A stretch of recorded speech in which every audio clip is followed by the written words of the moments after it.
नमस्कार, राम राज्यम स्टूडियो में आपका स्वागत है।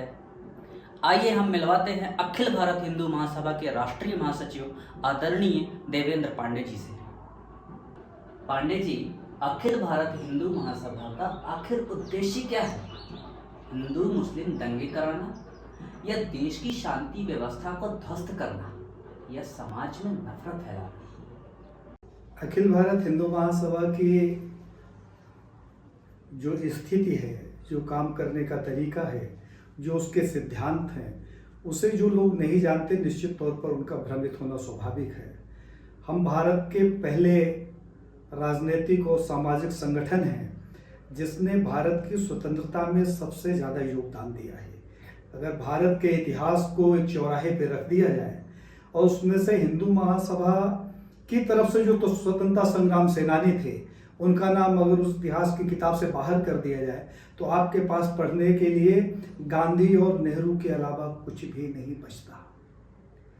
तो हम कहीं भी ना तो कल दंगे कराने के पक्ष में थे ना आज थे, क्योंकि हमारे नेताओं ने, हमारे कार्यकर्ताओं ने, हमारे मार्गदर्शकों ने इस राष्ट्र को बचाने के लिए, इस राष्ट्र की स्वतंत्रता के लिए, यहाँ के धर्म रक्षा के लिए सबसे ज़्यादा कुर्बानियाँ दी हैं।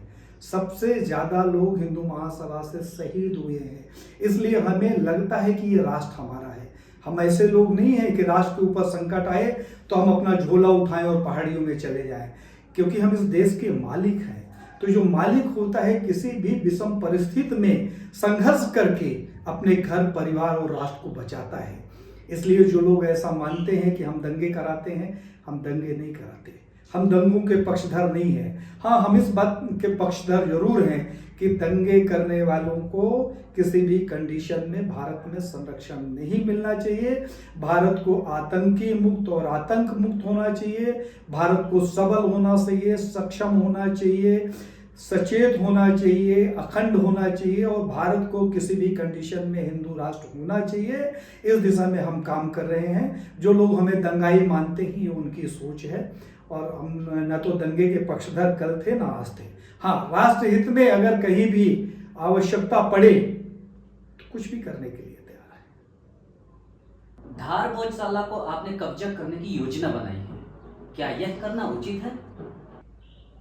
धार भोजशाला हिंदू की आस्था का वह केंद्र है जिस पर राष्ट्र में जितने युवा हैं, आपको याद होगा पहले सरस्वती पूजन हुआ करता था स्कूलों में। तो सरस्वती पूजन किसका होता था? माँ सरस्वती का। माँ सरस्वती के पूरे भारत में दो ही प्रतिष्ठित मंदिर हैं। एक कश्मीर में है जहाँ हिंदू जा नहीं सकता, दूसरा मध्य प्रदेश के धार जिले में भोजशाला है जिसके भीतर आताताइयों ने कब्जा कर लिया है। मंदिर के चारों तरफ उन्होंने मज़ारें बना ली हैं, अपनी मस्जिदें बना ली हैं, लेकिन वो जिद करते हैं कि मंदिर के गर्भगृह में ही हम नमाज पढ़ेंगे। दुर्भाग्य की बात यह है कि भारतीय जनता पार्टी की जो गवर्नमेंट बनी थी मध्य प्रदेश में, जिसमें उमा भारती मुख्यमंत्री बनी थी, सबसे पहले उमा भारती जी धार भोजशाला गई। वहां उन्होंने प्रतिज्ञा किया हजारों कार्यकर्ताओं के सामने कि अगर मेरी सरकार बनेगी तो धार भोजशाला को हम मुक्त कराएंगे। कुछ समय तक रही, कुछ समय बाद मुख्यमंत्री बदल गया। माननीय शिवराज सिंह चौहान जो वर्तमान समय में मुख्यमंत्री हैं वो पदासीन हुए और इस मुख्यमंत्री ने धार भोजशाला के भीतर, यूं ही मंदिर नहीं जाता, बहुत कम जाता है। बसंत पंचमी के दिन सरस्वती पूजन होता है। बसंत पंचमी के दिन जब हिंदू वहां पूजन करने गया और उसी दिन शुक्रवार था तो मुसलमानों ने जिद किया सरकार से कि हमें मंदिर के गर्भगृह में नमाज पढ़नी है। तो माननीय मुख्यमंत्री जी ने कैलाश विजयवर्गीय को भेजा। हिंदुओं के ऊपर लाठीचार्ज हुआ, हिंदुओं के हाथ तोड़ दिए गए, पैर तोड़ दिए गए, 14 टांके लगे और मुसलमानों को ले जाकर जबरदस्ती हमारे गर्भगृह के भीतर नमाज पढ़वाई गई। वो हमारा मंदिर था। मुसलमान बगल में बनी हुई मजार में नमाज नहीं पढ़ता, बगल में जो उसने मस्जिद बना ली है वहां नमाज नहीं पढ़ता। उसकी जिद है कि हम गर्भगृह के भीतर नमाज पढ़ेंगे और भारतीय जनता पार्टी की सरकार हमारे मंदिर के गर्भगृह में नमाज पढ़ाता है। जबकि हमारे यहाँ गर्भगृह की मान्यता इतनी है, इतनी पवित्रता है कि उस मंदिर का महंत भी अगर गर्भगृह के भीतर जाता है तो जितनी बार जाता है उतनी बार स्नान करता है, कपड़े बदलता है, तब वह गर्भगृह के भीतर जाता है। तो मुझे ऐसा लगा कि अनुनय विनय के लिए हमने इनको पत्र भी दिया, आंदोलन भी किया, प्रदर्शन भी किया, लेकिन इनके कान में जू नहीं रहेगा। तो हमें ऐसा लगा कि भारत में कानून जो है वो कब्जे के आधार पर प्राथमिकता देता है। अगर किसी के मकान में कोई कब्जा कर ले तो मकान मालिक को सिद्ध करना पड़ता है कि भाई ये मेरी प्रॉपर्टी है, जिसने कब्जा किया है उसने अवैध किया है। तो मुझे लगता है कि धार भोजशाला में हिंदुओं को अपने स्वाभिमान की रक्षा के लिए, अपने धर्म की रक्षा के लिए जबरन कब्जा करना पड़ेगा, क्योंकि सरकार उसका समाधान नहीं करेगी। और न्यायालय के फैसले राम जन्मभूमि जैसे होते हैं कि हमारी प्रॉपर्टी हमें देने के एवज में दूसरे पक्ष को उससे ज्यादा प्रॉपर्टी दी जाती है। तो वहां न्याय नहीं, सौदे होते हैं। तो मुझे ऐसा लगा कि अगर धार भोजशाला को हिंदू अपने शौर्य से, अपने पराक्रम से, अपनी शक्ति से, अपने धर्म की स्थापना के लिए अपने कब्जे में ले लेता है तो शायद धर्म की रक्षा हो सकती है। और इस दिशा में हमारा बिल्कुल प्रयास चल रहा है। आपने सही सुना है, वक्त आने पर धार भोजशाला में हम कब्जा करेंगे और वहां मां सरस्वती की प्रतिमा भी स्थापित होगी और धर्म ध्वज भी वहां लहराएगा। पांडे साहब, सबका खून शामिल है यहाँ की मिट्टी में, किसी के बाप का हिंदुस्तान थोड़ी है। राहत इंदौरी साहब ने बहुत खूबसूरत पंक्ति लिखी है, क्या आप इससे सहमत नहीं हैं? जिनका एक छटांग खून शामिल था यहाँ की मिट्टी में, उन्होंने भारत को चीर कर अपने हिस्से में पाकिस्तान ले लिया। तो बचा हुआ हिंदुस्तान इनके बाप का थोड़ी है। मुझे लगता है कि भारत के भीतर जितना मुसलमान है, इसके लिए सरदार पटेल का 1948 का बयान सुनना चाहिए। भारत के संसद के भीतर रखे हुए चुनाव की लिस्ट देखनी चाहिए कि भारत के मुसलमानों ने, जब भारत पाकिस्तान का बंटवारा हुआ था तो भारत से पाकिस्तान को अलग कर दिया जाए, इसके लिए ज्यादा से ज्यादा मुसलमानों ने, यहां तक कि 92% मुसलमानों ने इस पक्ष में वोटिंग की थी कि हमें अलग राष्ट्र चाहिए। तो जब अलग राष्ट्र चाहिए और भारत को चीर कर 2 हिस्से कर दिया गया, मुसलमानों को पाकिस्तान दे दिया गया और पाकिस्तान को इन्होंने इस्लामिक राष्ट्र बना दिया, फिर भारत इनके बाप का थोड़ी है। ये चिंतन उन्हें करना चाहिए।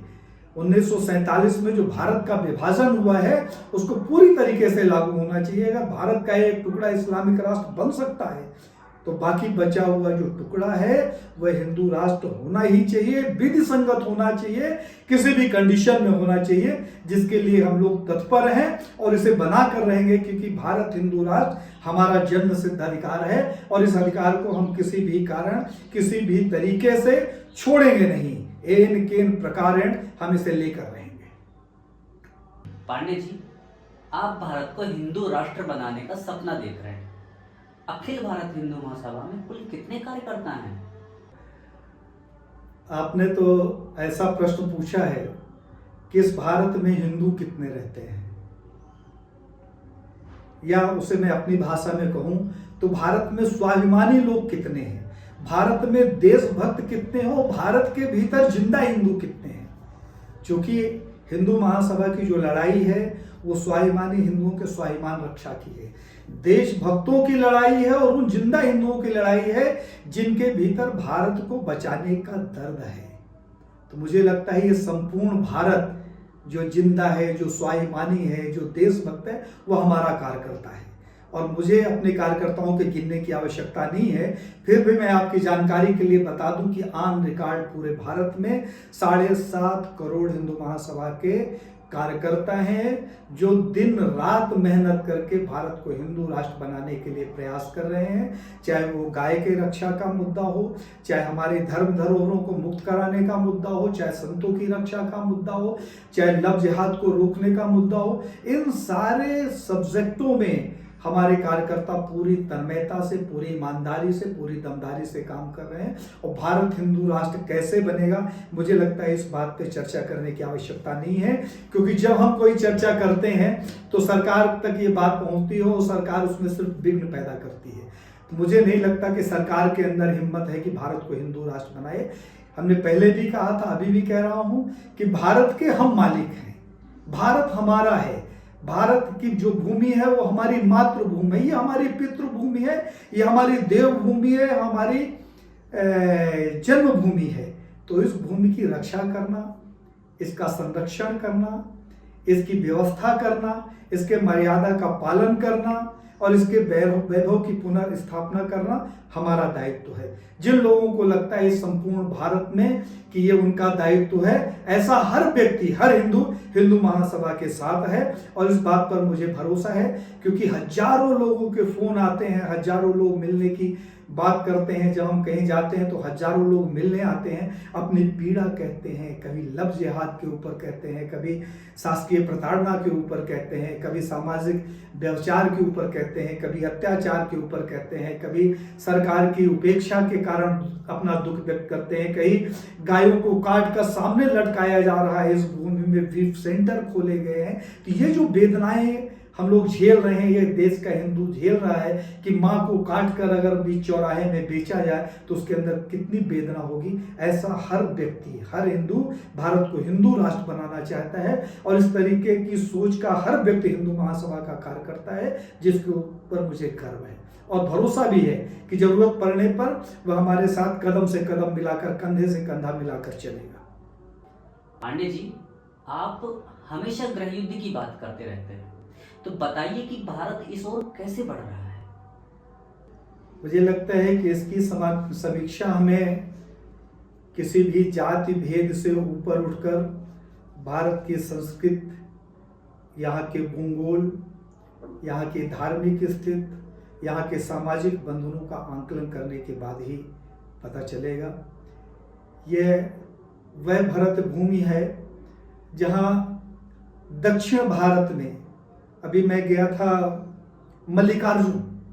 मल्लिकार्जुन जब मैं गया तो वहां के लोग मेरी भाषा नहीं समझते। वहां का आने वाला व्यक्ति जो उत्तर भारत जाता है वो हिंदी नहीं समझता। लेकिन एक हमारा ज्योतिर्लिंग दक्षिण भारत में है, एक समुद्र के तट पर रामेश्वर में है, तो दूसरा बनारस में है, एक मध्य प्रदेश में है। तो इस धर्म ने जितना बढ़िया तरीके से संपूर्ण राष्ट्र को बांध रखा था, वहां पर जातीय भेद नहीं था, अर्थात धर्म की प्रधानता थी। धर्म की प्रधानता के आधार पर भाषा, खान पान से ऊपर उठकर इस राष्ट्र में एक आत्मीयता का बंधन था, जिसे इस राष्ट्र के नेताओं ने खंडित किया।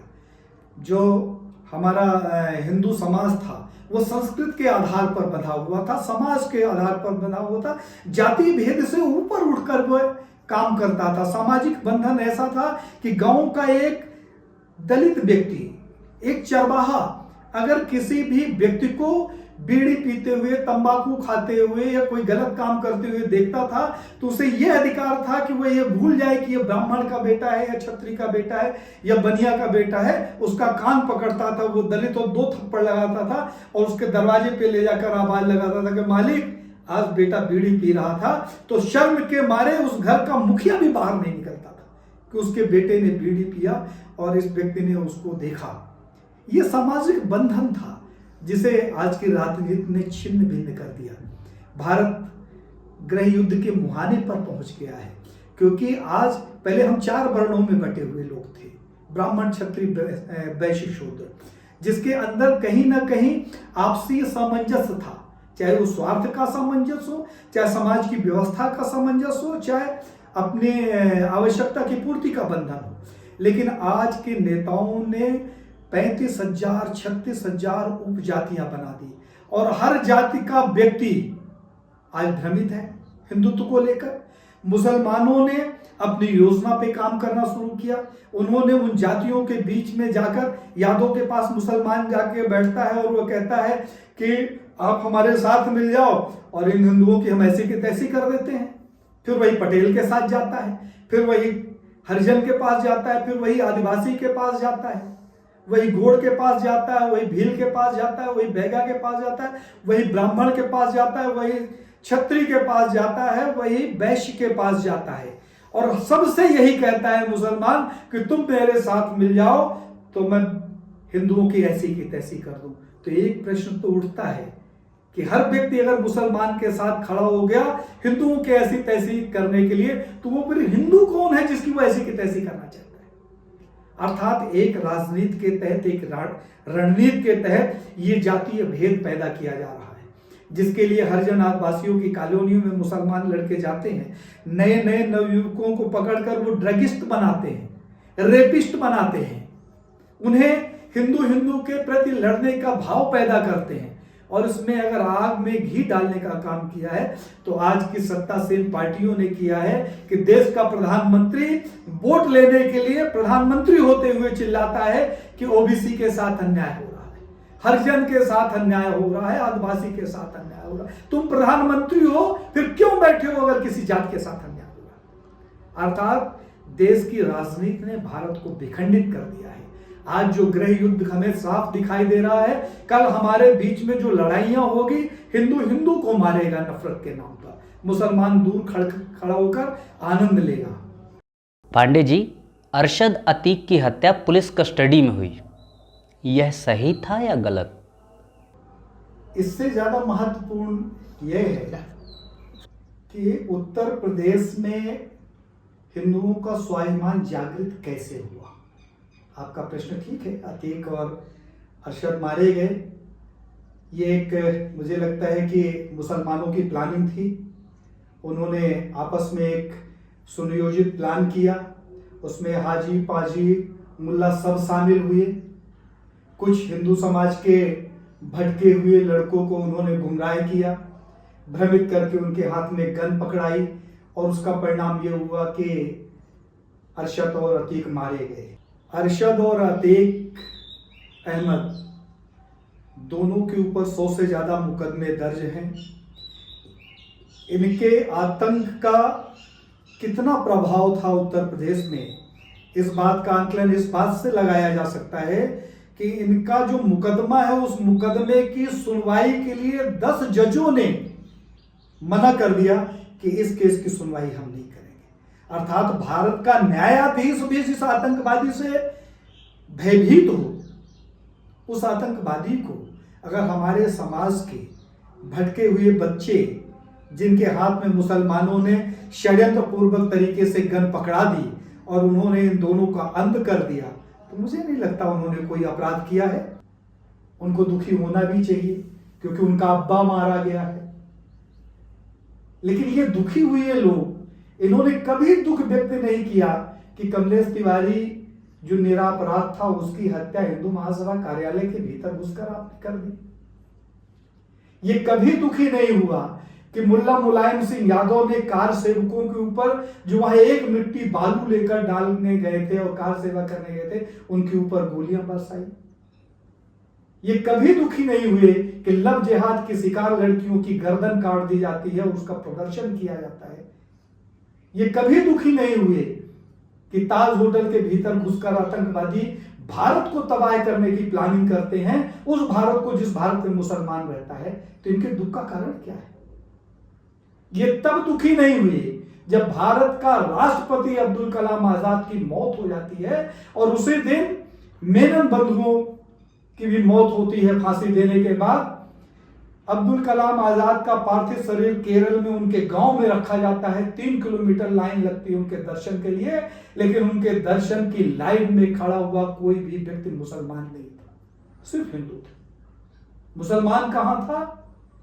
उस यूकू मेनन की जो मैयत निकाली जा रही थी बॉम्बे में, उसे 5 से 10 लाख मुसलमान शामिल थे। एक बात तो स्पष्ट होती है कि मुसलमान सिर्फ और सिर्फ आतंकवादियों को संरक्षण देता है, आतंकवादियों को स्वीकार करता है, आतंकी मानसिकता का यह पोषक है। तो अगर 2 आतंकवादियों को हमारे समाज के 2 भटके हुए बच्चों ने गोली मार दी तो ये कोई चर्चा का विषय नहीं होना चाहिए। इंदिरा गांधी को गोली मार दी गई, प्रधानमंत्री थी, राजीव गांधी को मार दिया गया, तब इन्होंने चर्चा नहीं किया कि कैसे मार दिया गया। और मुझे गर्व है इस बात पर कि उत्तर प्रदेश के मुख्यमंत्री योगी आदित्यनाथ हैं, और योगी आदित्यनाथ इसलिए ऐसा सब कुछ कर पा रहे हैं, वहां की उद्दंडता को काबू कर पा रहे हैं, क्योंकि वो दिग्विजय नाथ जी जो हिंदू महासभा के राष्ट्रीय अध्यक्ष थे और उत्तर प्रदेश में सांसद भी थे हिंदू महासभा के, उनके ये शिष्य हैं। योगी आदित्यनाथ के रंगों में, उनकी मानसिकता में संपूर्ण शुद्ध हिंदुत्व दौड़ रहा है, जो हिंदू महासभा की देन। तो आप कल्पना करिए कि जिस दिन हिंदू महासभा का इस देश में प्रधानमंत्री बन गया, उस दिन देश स्वर्ग बन जाएगा, सबल संपन्न सक्षम अखिल अखंड हिंदू राष्ट्र बनेगा भारत। और हमें ये लगता है कि भारत के नौजवानों को, भारत में हिंदुत्व के पोषकों को, संतों को, सामाजिक संगठनों को चिंतन करना चाहिए कि अगर इस राष्ट्र को हिंदू राष्ट्र कोई बना सकता है, सुरक्षित रह सकता है, इन आतंकियों से मुक्त करा सकता है, तो वह भारत का अकेला संगठन है जिसे हिंदू महासभा कहते हैं। शर्म आती है ऐसे नेताओं के ऊपर कि रोज आतंकवादी पकड़े जा रहे हैं, फिल्म बनाते हो। देश का प्रधानमंत्री फिल्म का प्रमोशन करता है वोट लेने के लिए, लेकिन वहां पकड़ी गई फाइल जिसके आधार पर भारत को 2047 तक इस्लामिक राष्ट्र बन जाना है, उस पर कार्रवाई नहीं होती। रोहिंग्यों को देश के बाहर नहीं खदेड़ा जाता। तीन लोगों का जो दोहरा चरित्र है वो राष्ट्र के लिए खतरा है। मैं आपके माध्यम से इस संपूर्ण राष्ट्र के स्वाभिमानी देशभक्त और जिंदा हिंदुओं से आह्वान करता हूं कि राष्ट्र की एकता के लिए, अखंडता के लिए, अपने परिवार की रक्षा के लिए, अपने मर्यादा को बचाने के लिए, अपने धर्म को बचाने के लिए, संस्कृति को बचाने के लिए जागृत होइए, संगठित होइए, समर्पित हो जाइए। अखंड हिंदू राष्ट्र बनाना जरूरी है और अखंड हिंदू राष्ट्र बनाने के लिए हम लोग प्रतिज्ञाबद्ध हैं, संकल्पित हैं। उसके लिए अगर अपने प्राणों की आहुति भी देनी पड़े तो उसके लिए हम तैयार हैं, सहज तैयार हैं, हंसते हंसते तैयार हैं। मैं आभारी हूं राम राज्यम स्टूडियो का, जिन्होंने मुझे आमंत्रित किया। मैं इस इंटरव्यू के माध्यम से, आपके माध्यम से इस देश के स्वाभिमानी देशभक्त और जिंदा हिंदुओं से हाथ जोड़कर अपील करता हूं, आप संगठित हो, जागृत हो, समाज को सत्यता तक पहुंचाने का काम करिए, समाज को संगठित करिए। इस भारत को बचाना है, अपने परिवार को बचाना है, अपने घर को बचाना है, अपने बहन बेटियों को बचाना है, अपने देवालयों को बचाना है और भारत को हिंदू राष्ट्र बनाना है। इसके लिए आप सबको कंधे से कंधा मिलाकर चलना पड़ेगा। यह मेरा दायित्व है। मुझे लगता है कि मैं इस देश का मालिक हूं, इसलिए मैं ये काम कर रहा हूं। अगर आपको लगता है कि आप इस देश के मालिक हैं, आपका भी इस देश के प्रति कुछ उत्तरदायित्व है, आपको भी ये करना चाहिए, तो मैं आपसे पुनः पुनः हाथ जोड़कर विनती करता हूं कि आप सब लोग संगठित होइए और हिंदू राष्ट्र बनाने के पथ पर हमारे साथ चलिए। हम अभी इस मंच के माध्यम से माताओं, बहनों, व्यापारियों, सभी वर्ग के लोगों से हाथ जोड़कर बारंबार अपील करते हैं। जय हिंद, जय भारत, वंदे मातरम, जय हिंदू राष्ट्र, जय हिंदू राष्ट्र।